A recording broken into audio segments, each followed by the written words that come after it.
पितृदोष है ये आपको कैसे मालूम पड़ेगा?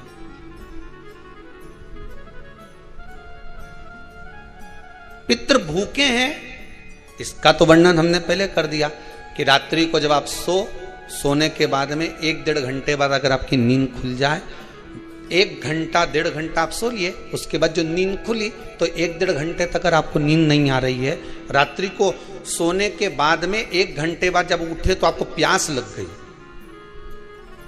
भूख लगने लगी, प्यास लगने लगी कि मेरे को पानी पीना पड़ेगा, घबराहट हो रही, पानी पीना पड़ेगा। 1-1.5 घंटे सोने के बाद अचानक नींद खुले और आपको प्यास लगे, समझ लेना आपके पितृ भूखे हैं और प्यास है।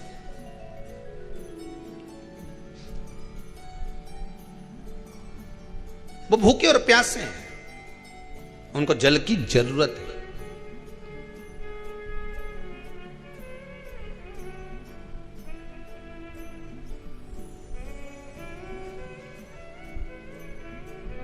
किसी भी नदी में, सरोवर में, कुंड में, बावड़ी में, तालाब में, आप तीर्थ में जाकर जब स्नान करते हैं तो स्नान करने के बाद एक काम का नियम बना लो कि अपने हाथ की अंजलि में जल लेकर अपने पूर्वजों को देना।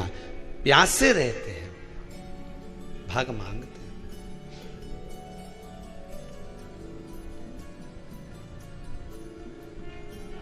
भाग प्राप्त करना। 3 वृक्ष पितरों के तुल्य हैं। नैमिषारण्य की कथा में भी कहा था 3 वृक्ष पितरों के तुल्य हैं। पहला पीपल, दूसरा बट वृक्ष, तीसरा बेलपत्र का वृक्ष। ये पितरों के तुल्य हैं। अगर आपको रात्रि में नींद नहीं आ रही है, ऐसा लगता है कि रात्रि को 1 घंटा 1.5 घंटा सोने के बाद कुछ गलत गलत विचार आने लगते हैं, नींद सुबह 3 बजे तक 4 बजे तक नहीं आती, 4 बजे के बाद फिर नींद आती है, तो एक प्रैक्टिकल जरूर कर कर देखना। एक प्रैक्टिकल करने में क्या जाता है, प्रयास करने में क्या कुछ जाता है क्या? प्रैक्टिकल कर कर देखना कि कहीं सियोर वाला महाराज झूठ तो नहीं बोल रहा, तो प्रैक्टिकल करने में कुछ नहीं जाए।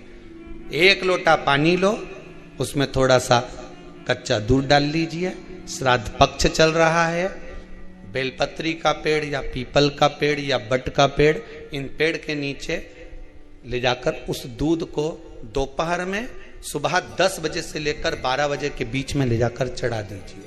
रात्रि को फिर ना आपको प्यास लगेगी ना भूख लगेगी, नींद एक बार लगी तो सुबह ही खुलेगी। प्रैक्टिकल करने में क्या जाता है?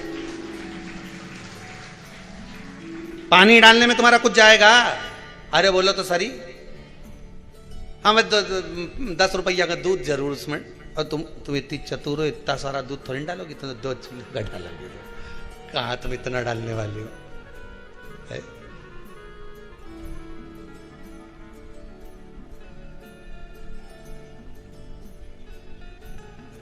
कहा बहुत चतुर चतुर लोग हो रहे संसार में हो। भले पूजन पाठ नहीं करे पर कहीं का एकदम मिलने आ जाए ना, क्या अम्मा जी है क्या पाठ कर रही है, फिर वो भी बैठ गई तुरंत, अभी तो सोई थी,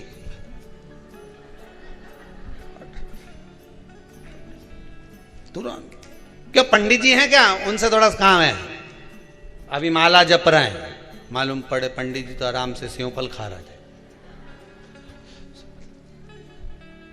अब प्लेट सोफा के नीचे घुसे, तुरंत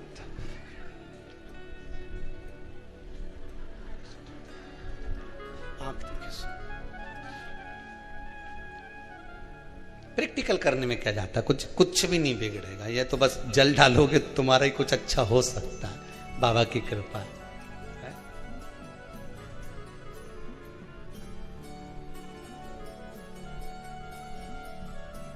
3 वृक्ष पितरों के तुल्य हैं।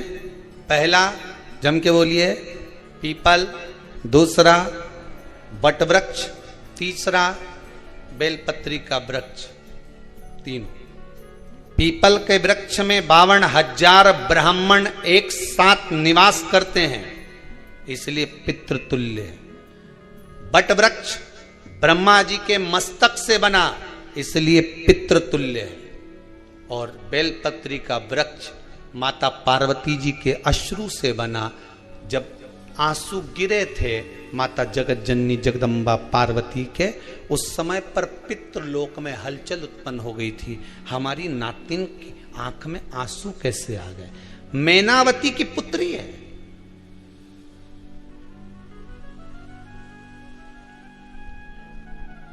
पितरों की नातिन, इसकी अश्रु कैसे गिर गए? पार्वती जी ने कहा ये आंसू नहीं, मेरा पुण्य भाग प्रकट करती हूं बेलपत्री के रूप में। तो पितरों ने वर दिया था कि ये बेलपत्री का वृक्ष हमारा आशीर्वाद है, इसके नीचे अगर कोई दीप लगाता है, शिव को स्पर्श कर चढ़ाता है, उसके पितरों की शांति होगी। हम स्वयं उसको आशीर्वाद देने के लिए पधारेंगे। बेलपत्र का वृक्ष पितृतुल्य।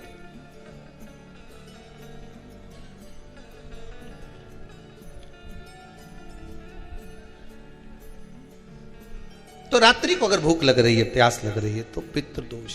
दूसरा पितृदोष का लक्षण बताया, घर में कोई शुभ कार्य ना हो, वंश की वृद्धि ना हो।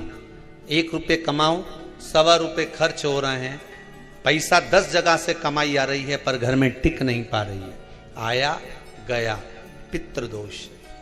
जरा सी कटोरी पड़ी है, उसके पीछे विवाद चालू हो जाए, पानी ढुल गया, उसके पीछे विवाद हो जाए, या छोटी छोटी बात में घर में क्लेश मचा हुआ है, पितृदोष है। समझ लो हमारे पूर्वज हमसे खुश नहीं, प्रसन्न नहीं।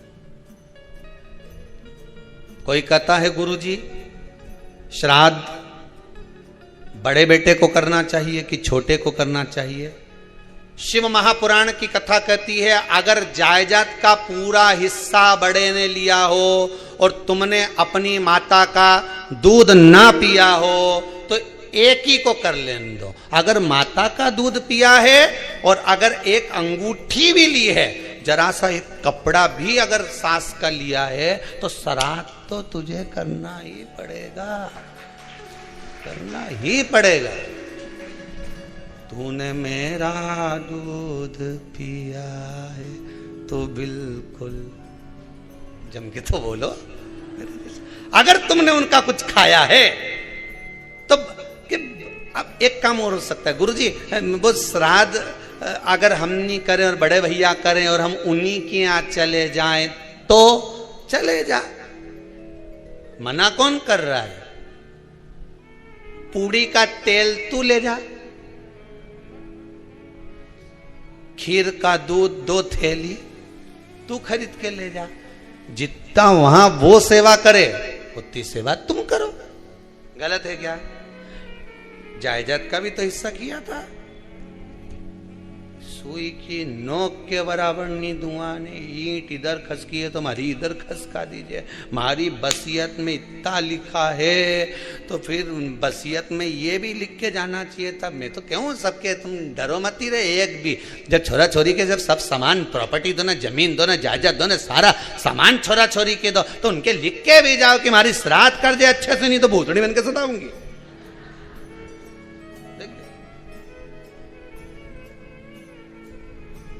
श्राद्ध करो। कितना दिया तुमको? बोलो, ईमानदारी से बोलना, कितना दिया? ढेरों। और एक बात बहुत अच्छे से कहूंगा, आप लोगों के जीवन में उतरे। अगर मायके में भाई, मायके में भाभी, मायके के लोग अगर आपके माँ बाप का श्राद्ध नहीं करते हैं तो बेटी भी अपने माता पिता का श्राद्ध कर सकती है। उसने भी दूध पिया है अपने माता पिता का, पर वो श्राद्ध का भोजन कौन कराएगा? बेटी का पुत्र हो, बेटी की पुत्री हो, वो कराए। और नाम वो नाना नानी का ले ले, करे। अगर वो नहीं कर रहे हैं, वो नहीं संभालते, वो नहीं जानते, तो आप करो, तो करे।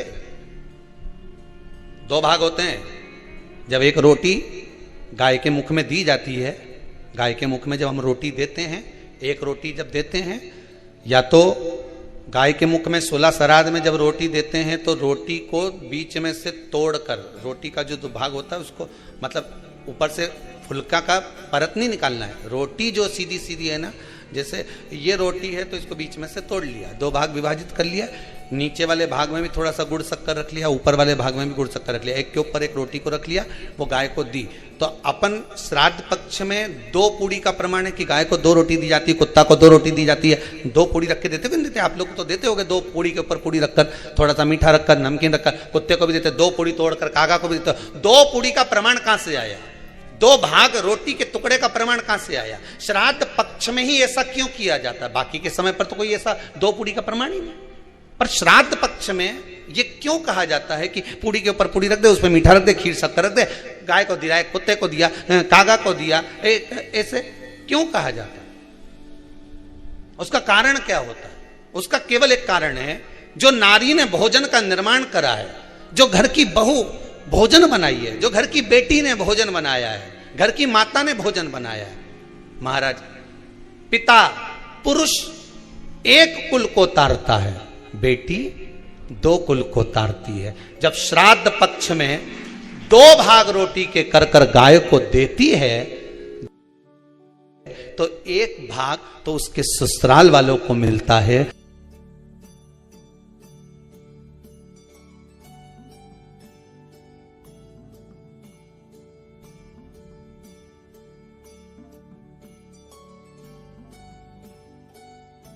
मायके को भी मिले, ससुराल को भी। जब गया जी का पिंड होता है तो नाना नानी सबका स्मरण कराया जाता है। 2 भाग,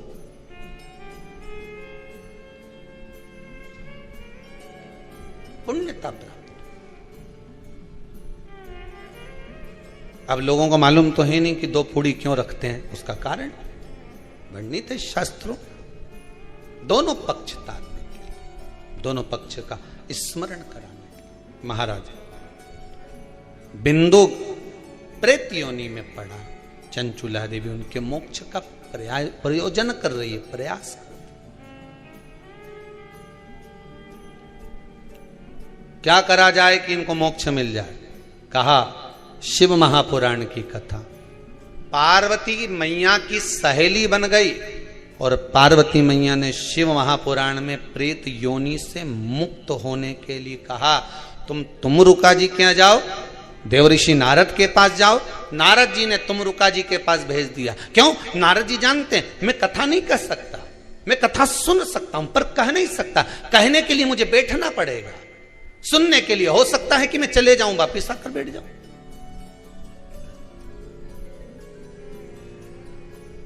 तुमरुका जी से कहा कथा कह दोगे? हाँ, कहने में क्या दिक्कत है? मेरे पति को प्रेत योनि से मुक्त करना है। तुमरुका जी बोलते हैं केवल तुम्हारा पति प्रेत योनि से मुक्त नहीं होगा।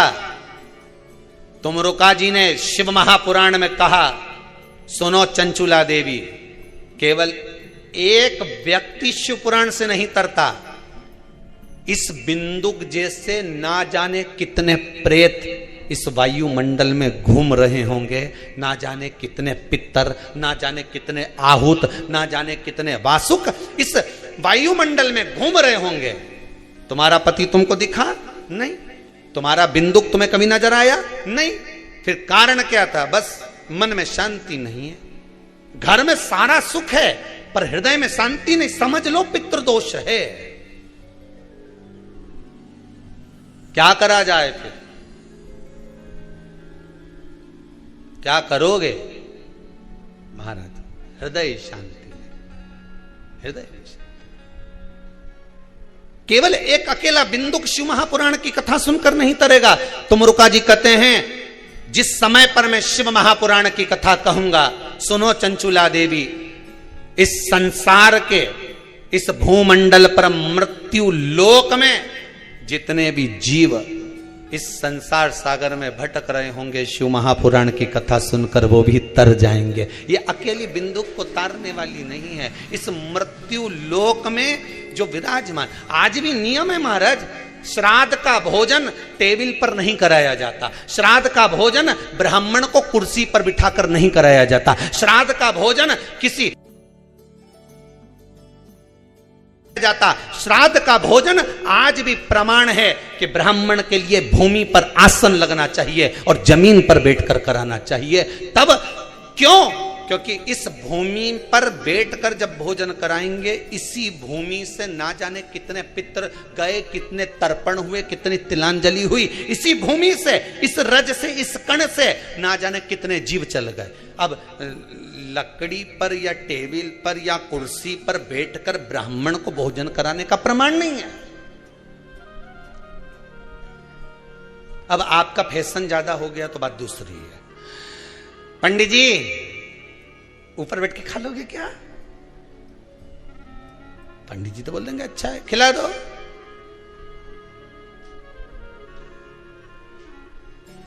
ऊपर बैठ के क्यों? वो झुकने में थोड़ी सी कमर लचक जाए, क्योंकि खीर परसेगी तो झुकना पड़ेगा। अब ब्राह्मण अगर भोजन करने आसन पर बैठेगा, तुम अगर थोड़ा झुककर परसोगी, ब्राह्मण के सम्मुख में आप थोड़ा सा भोजन कराते समय झुकोगी। जरा विचार करिए, यशोदा मैया के घर में संतान नहीं थी। यशोदा जी श्रावण के महीने में श्रावणी करने आए हुए ब्राह्मण को मात्र खीर परोसने के लिए गई थी।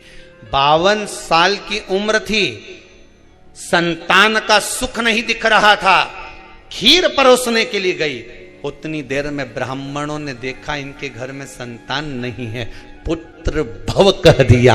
और यशोदा जी के पति श्री नंदराय जी कह रहे हैं कि बाबा मैं 60 का या 55 की, बाल हो गए धोले और तुम कह रहे हो पुत्र होगा। कहां से होगा?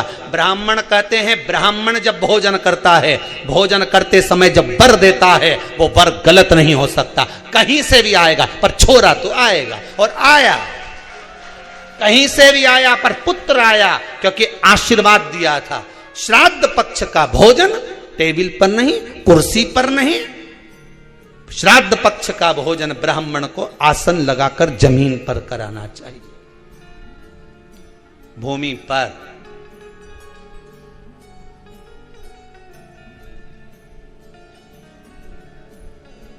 अब आजकल के ब्राह्मण भी थोड़े नीचे,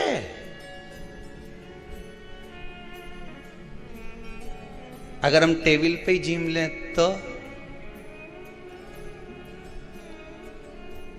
जी अब क्या बोले भी तो क्या बोले, तुम ही बताओ।